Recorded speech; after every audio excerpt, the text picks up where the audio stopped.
Good evening, vinyl community, YouTubers, one and all. Hello, hi, it's Rob back for a video. I'm back. Yes, I've had a bit of a break over the summer. I can't actually remember when my last video was. I think it was May or end of May.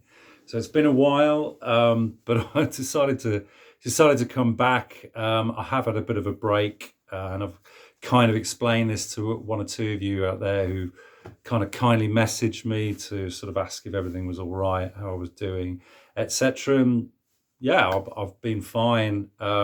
Just really wanted to take a break from making videos, and just doing other things really over the kind of the summer period. So um, coupled with that, I haven't really bought an awful lot of records or CDs or music in general, albeit that I have accumulated now a few, obviously, over the last ensuing months. So yeah, I thought it was kind of high time that I pulled my finger out and came back and gave you an update, as it were, and tell you what I've been up to and show my records, show what I've been buying. So yeah, I hope everybody's had a great summer. And I have still been watching videos and commenting here and there.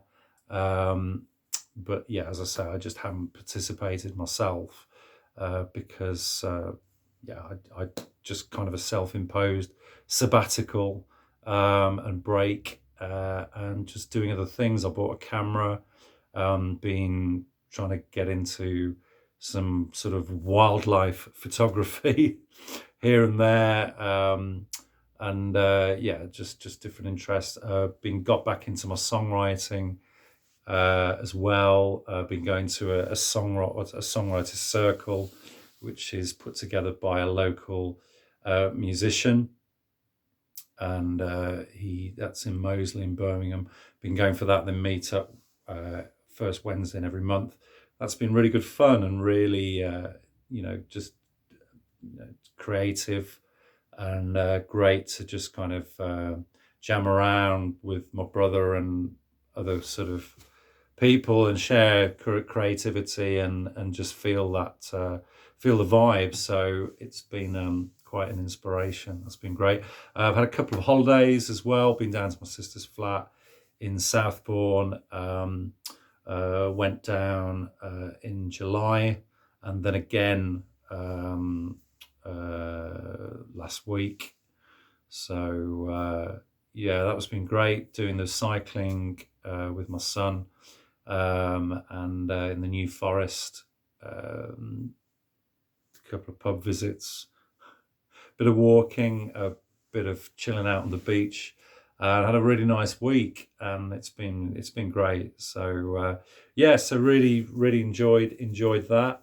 I know a few of you have been away as well, and yeah, so we've had a half decent summer for once. But yeah, summer is now a distant memory, and we are well into autumn now. So okay, so I'm gonna crack on with the finds, and yeah. Oh, by the way, I did go to the Moseley Folk Festival, which was at the beginning of last month, and really enjoyed that. I was very lucky to get a very cheap ticket because my brother was actually given a free ticket from a friend of his as a school teacher. She lives in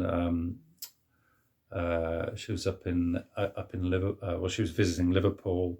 Unfortunately, she caught COVID, and so couldn't come.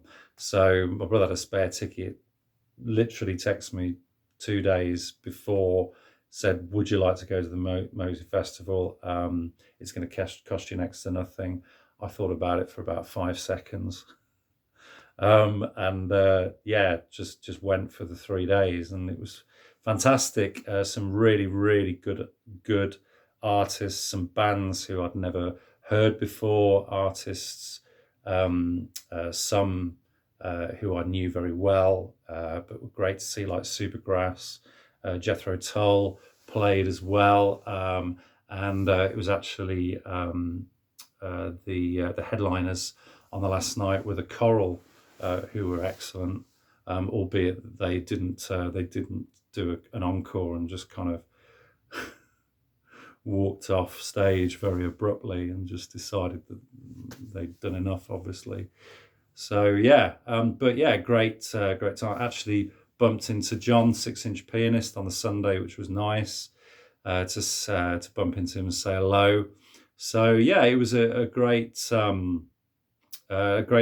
great weekend. Really enjoyable and fantastic. Yeah. So okay, so let's get into the finds. These are in no particular order. There's some of them are online, Amazon purchases. Some are there's some VCLT, and also finds and purchases from Ben. So yeah, okay, let's kick off with this one. Okay, so first of all, an apology to Martin Parrot, who sent me some VCLT and a couple of his records that he put together. Obviously, as some of you know, and here in the UK, he does sort of a DJ mashup style CD album, which is a sort of made up of sort of samples and sort of interesting little clips, narration, and so on. Usually a little bit of a sort of Christian overtone as well, but they're very interesting nonetheless. So couple here from Martin, which was very gratefully received. Always interesting to listen to. He puts a lot of work into the sleeves and the the sort of the way that they're compiled, and sort of it's all very kind of cottagey, done by hand, so on. Yeah, so thank you for that, Martin. But not only did he obviously send me some original work, he also sent me this, because he knows I'm a big Tropicalia fan. So this is Gil Gilberto, and this is Banda from 1982 on Warner Brothers Records. So yeah, this is the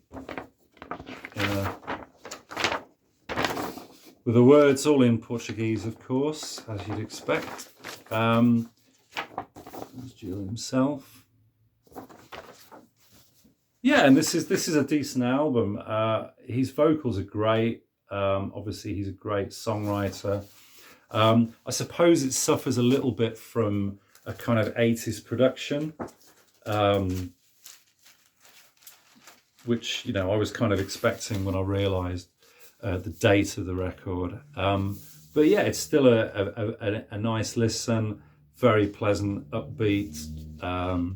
Some kind of sort of romantic sort of leanings as well, but just great instrumentation, great rhythms, feel very upbeat, as is the way with a lot of these Brazilian artists. And yeah, very gratefully received. So thank you. A big belated thank you. Although having said that, I did message Martin at the time when he sent this, and did thank him. So, but yeah, thank you very much indeed, Martin. And I hope you're keeping well. And yeah, wonderful. Okay. Okay. Next two are from an artist I'm always interested to find her original studio albums. Ben got a collection in quite a while back now of her albums. I think most of her, or a lot of her output, obviously she's done a lot of compilation albums and stuff as well. These two that I picked up were not records that I was hitherto familiar with, although I'd heard a couple of tracks off them. But these were two that I picked out. So this is Dusty Springfield, and the first one is Cameo, and this is her album from 1973. This is an American like tip-on jacket, sort of heavy card edition on ABC Dunhill Records. Let's get the original inner sleeve there. Yeah, this was all right. I'm going to be honest with you, it's kind of typical kind of fare for the time. Obviously Dusty's vocals are great. Whatever she does, she can't really do wrong, because, you know, she's one of the greatest, arguably one of the greatest singers this country, female singers this country's ever produced. But yeah, it's not a bad listen, very well produced. Didn't think there was anything particularly memorable on this one, but I've only spun it a couple of times, so maybe need to give it another spin, as is a want for a lot of her records. You've got different producers on this, so this is produced by Steve Barry, Dennis Lambert and Brian Potter.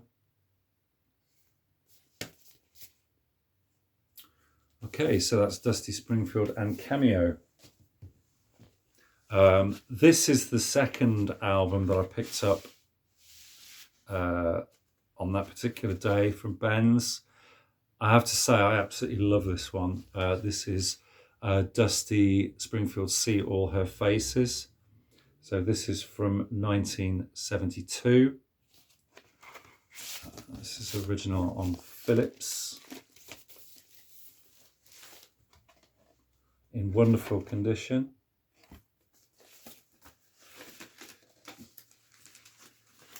These Philips, original Philips pressings have always sound wonderful. And yeah, this is a strange record.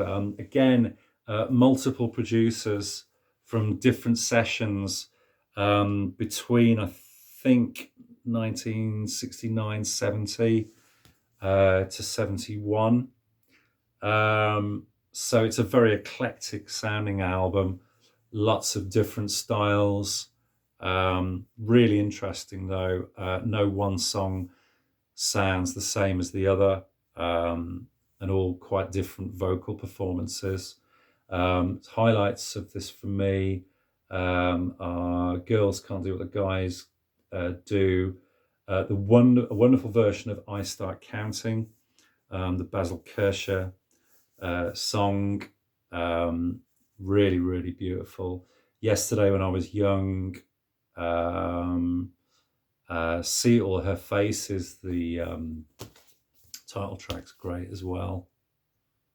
Really, really nice record. Yeah, really enjoy that one. Okay, next one was just kind of a collection filler, really. Was familiar with this album, but just never owned it on vinyl. So this is Talking Heads and Remain in Light. And this is a really, really clean copy on Sire.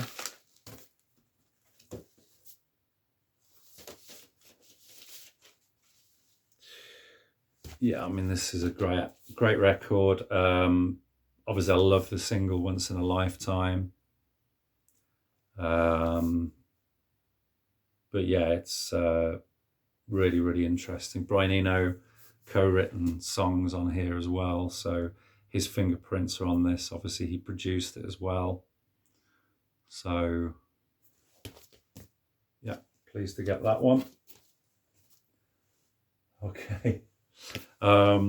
Yet another copy of Thin Lizzy Jailbreak. I saw this the other week at Ben's.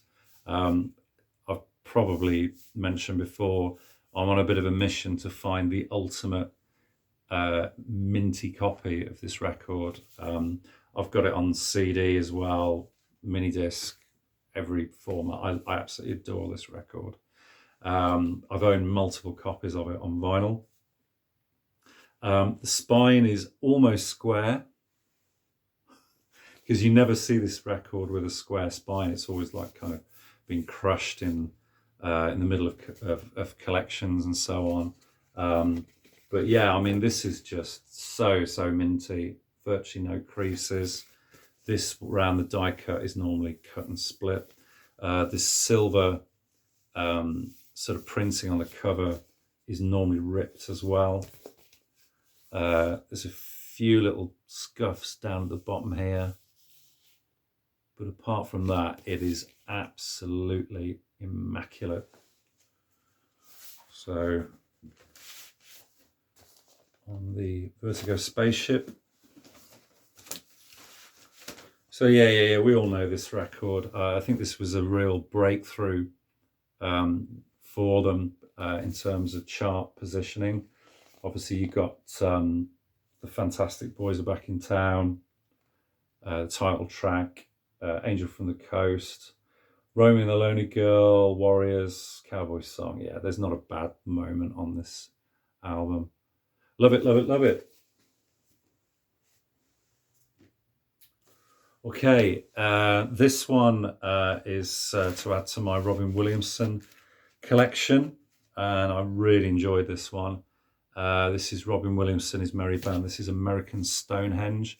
I think this is his second or third solo album, not quite sure. I definitely preferred it to Myrrh, which is his first solo record that he came out with whilst he was still with the Incredible String Band. Yeah, this was a really enjoyable listen. Again, it's still got that kind of slightly progressive, folky feel to it that was definitely a hallmark of his writing with the Incredible String Band, and that's probably why I like it so much. You know, it's not too much traditional folk on here, although that wouldn't necessarily be a bad thing. But yeah, just really enjoyable album. So this is from 1977 on Flying Fish Records. It's quite a nice label. Quite like that one.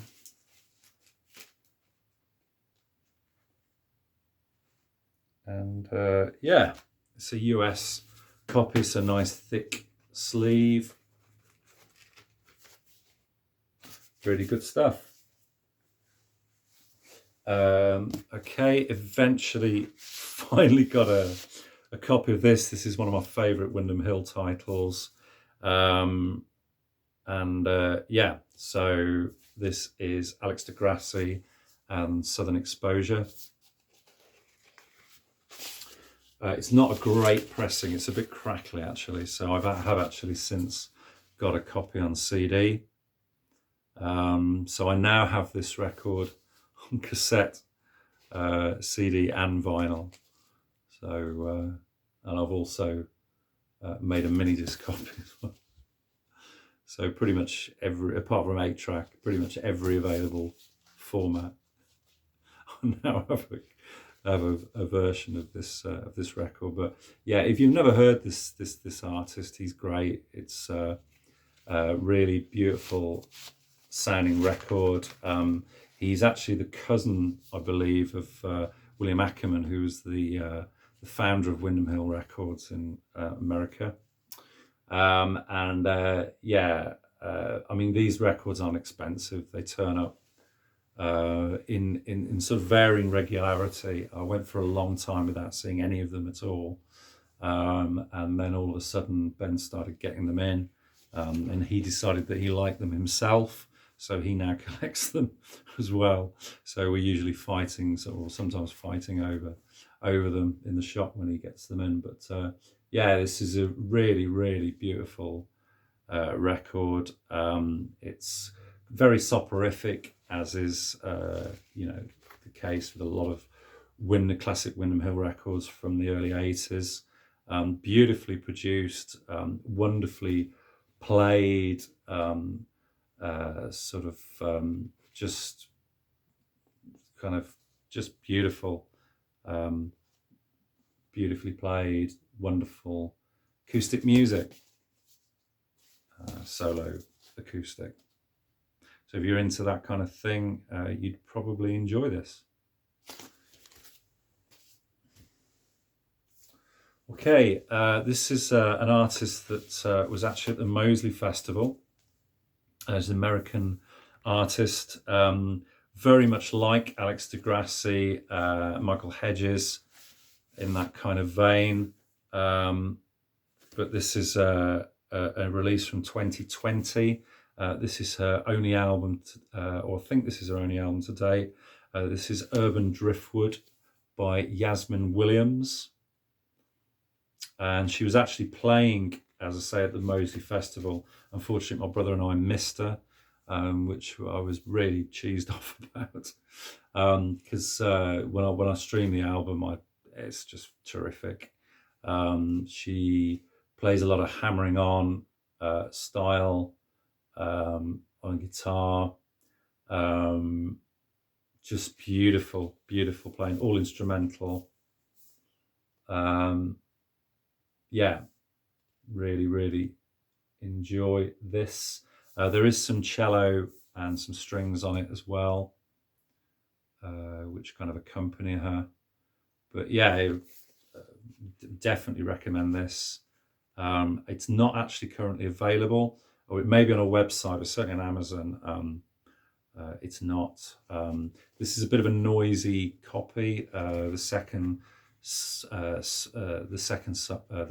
is actually okay. Sorry, it's the first side which is a bit crackly.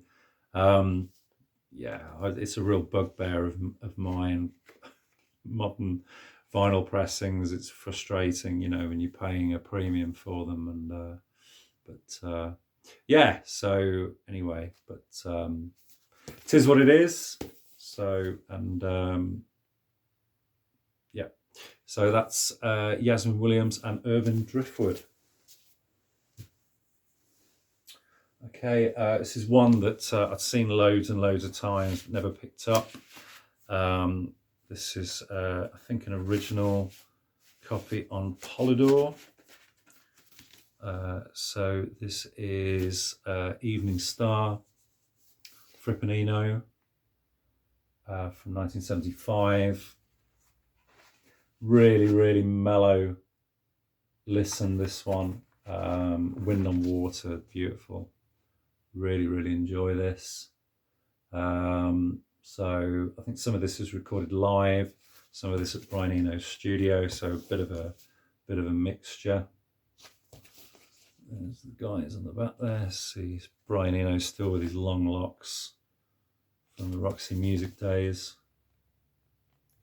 But yeah, this is a beautiful copy in really, really nice condition. Tiny bit of ring wear at the top there, but very pleased to get that. This next one is a fantastic listen. Ben let me have this reasonably cheap, because I think he said that it was a bit crackly and noisy, and there was a skip on it, although it was just a bit of dirt that was in the record which I managed to clear off, so it actually sounds pretty good now. This is Four Seasons, and this is the Genuine Imitation Life Gazette. This is one that I'd listened to a couple of years ago, because I'd heard a few people talking about it, seen one or two people show it, but yeah, never seen a copy. Yeah, so this is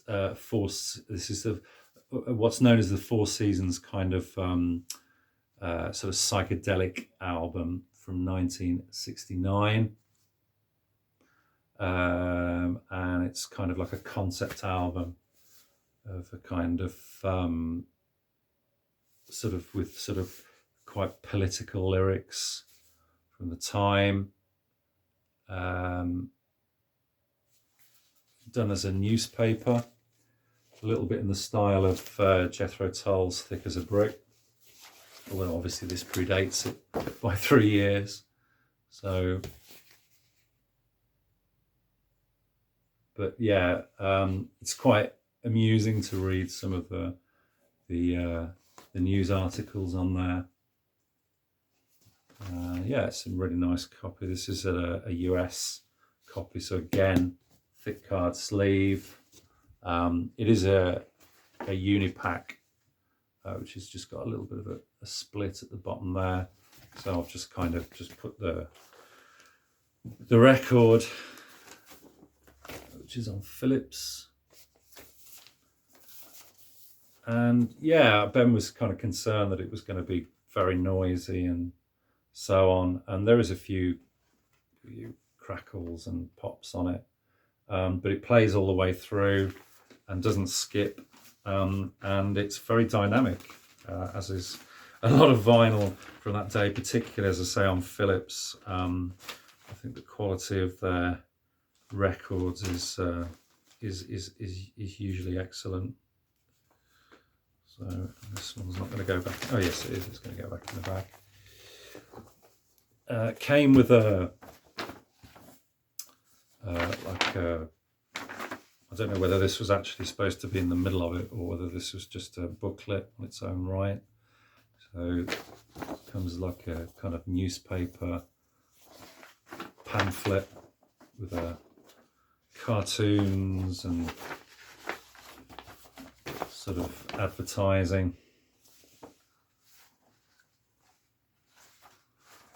Yeah, crossword puzzles. Little CND logo there. Yeah, it's all very, very kind of anti-war, etc., and sort of contemporary themes and news items for at the time. But yeah, the songwriting, it's pretty much all Bob Gaudio, the keyboard player, who was the principal songwriter for the Four Seasons. And it's, yeah, the songs are just great. It flows really, really well. The playing is magnificent, wonderful, wonderful backing vocals and so on. Really, really, really good. So yeah, really enjoyed that one. Quick upgrade here. Got this as well. This is wonderful Nick Lowe's first album, Jesus Is Cool, from 1977. That's just a nicer copy from the one that I had before. Obviously, you've got Love the Sound of Breaking Glass, So It Goes. Great record. Simon Dupree and the Big Sound. This was quite a cheapie that I picked up from Ben's today. This is called Amen.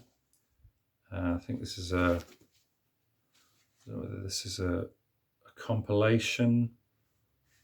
Yes, it is a compilation from 1982 on C for Miles Records. So yeah, Simon Dupree and the Big Sound. These are the guys that eventually became Gentle Giant.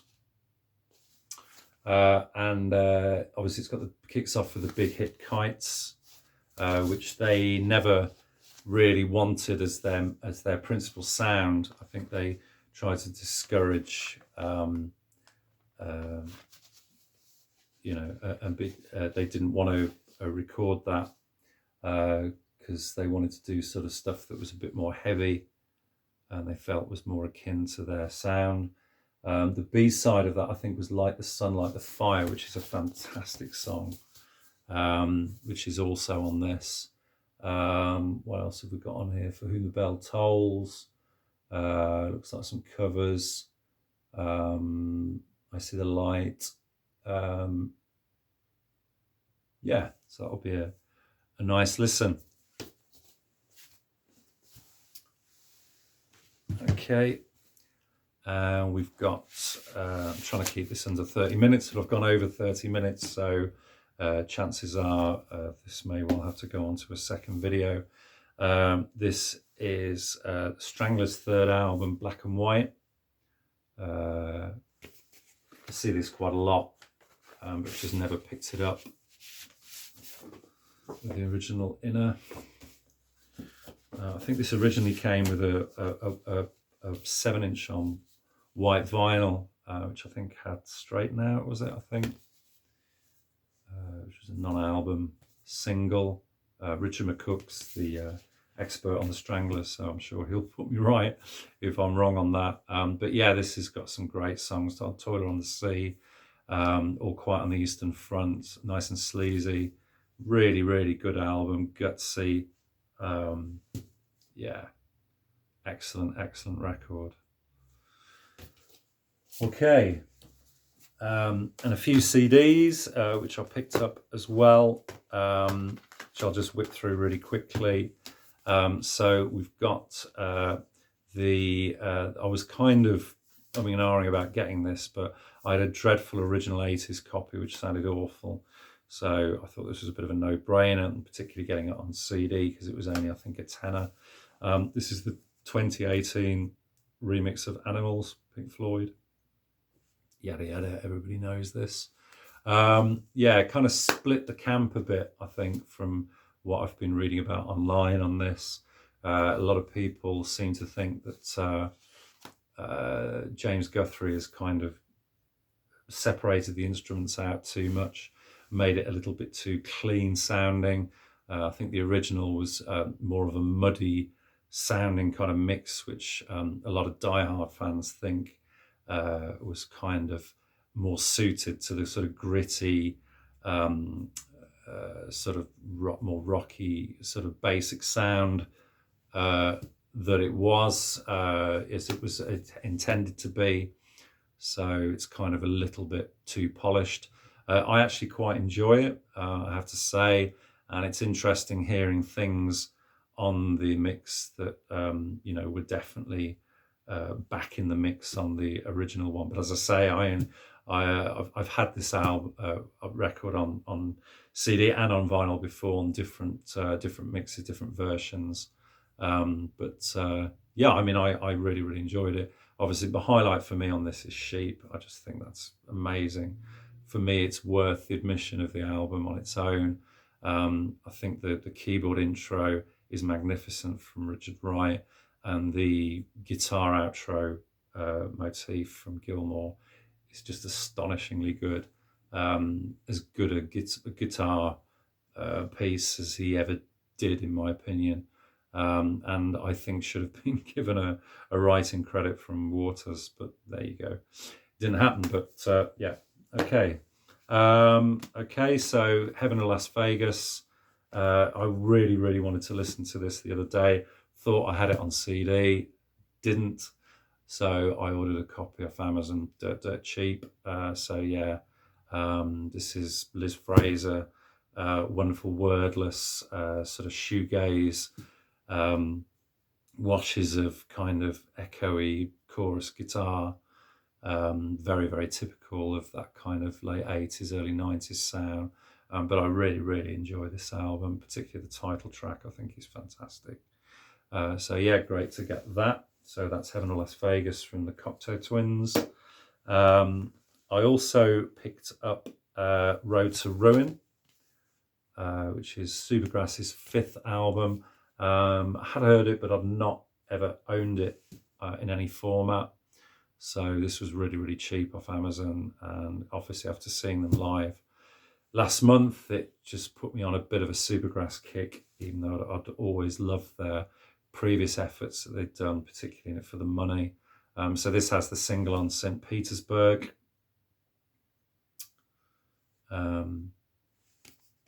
Yeah, so I haven't actually cracked that open, played that yet. I will do soon.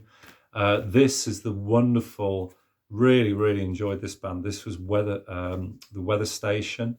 So this is a Canadian band that my brother and I saw when we were at the Moseley Folk Festival. I wasn't hitherto familiar with them. They've done a few albums. I know this is their latest one, which is called How Is It That I Should Look at the Stars? So this came out this year. So this is their brand new release. And this is nothing like the Weather Station that we saw live. The Weather Station that I saw live were very polished, slick, almost like Fleetwood Mac like, but very good songwriting. The singer, the lady, I can't remember her name now, has got a fantastic voice and presence on stage. She sort of had this flowing chiffon dress and just looked kind of very ethereal. It was kind of Stevie Nicks kind of way. So I was intrigued to investigate them. Realised that they'd done this album this year, and I thought, well, why not? I'll pick this up. Their latest. As I say, this is nothing like the stuff that they did live. They may well have done one or two songs off this live, but I don't recall. This is very laid back, late night kind of listen, mainly kind of piano and bass with vocals, minimal percussion. Very nice, very atmospheric. Really brings out her voice. She's almost kind of whispery on some of the songs. Yeah, really nice listen. So enjoyed that. So that's the Weather Station and How Is It That I Should Look at the Stars? Okay, so that's it. That's it, guys. Yeah. So gone on a little bit longer than I thought it would. Hope this is all going to upload in one fell swoop. I have had problems in the past when I've tried to upload a video over 30 minutes. So if it has to be done in two sections, I apologize in advance. I suppose that's something I should get sorted out, but I'm not technically up on all these things. So it's point and shoot, and yeah, that's the way that I'll roll. Okay, so have a great rest of the weekend. Hope you're all doing well, and I'll hopefully see you again soon. Cheers, guys. Take care. Bye-bye.